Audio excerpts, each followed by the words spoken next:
Alih-alih menambah modal untuk usaha pempeknya yang telah lama ia jalani, BS, warga Kecamatan Ilir Timur 1 Palembang ini nekat beralih profesi menjadi penjual sabu. Baru sebulan menjalani, namun profesi kotornya ini terendus Polsek Ilir Timur 1 yang langsung meringkusnya. Dari pengakuan BS, ia harus merogoh kocek 18 juta rupiah untuk memulai bisnis haram ini. Dan uang tersebut dibelikan serbuk sabu kepada seorang bandar di Palembang. Setelah mendapatkan sabu tersebut kembali dipecah menjadi paket kecil sebanyak 36 paket.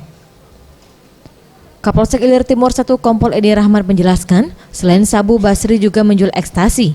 Penangkapan tersangka bermula dari adanya laporan warga jika sering terjadi transaksi narkoba. Selain mengamankan tersangka, pihaknya juga mengamankan barang bukti plastik berisi sabu sebanyak 36 paket dan 5 butir ekstasi dengan logo petir warna pink, 2 unit ponsel dan timbangan digital.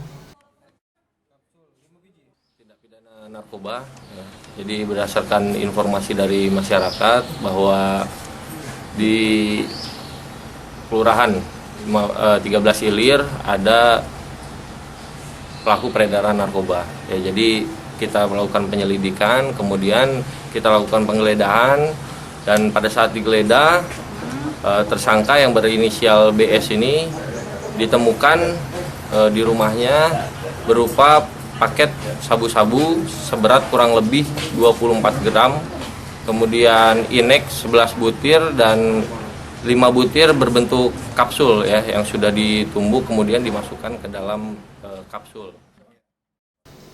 Akibat ulahnya, BS dikenakan pasal 114 dan pasal 112 Undang-Undang Narkoba Nomor 35 Tahun 2009 dengan ancaman hukuman 15 tahun penjara. Tim Liputan Sriwijaya TV.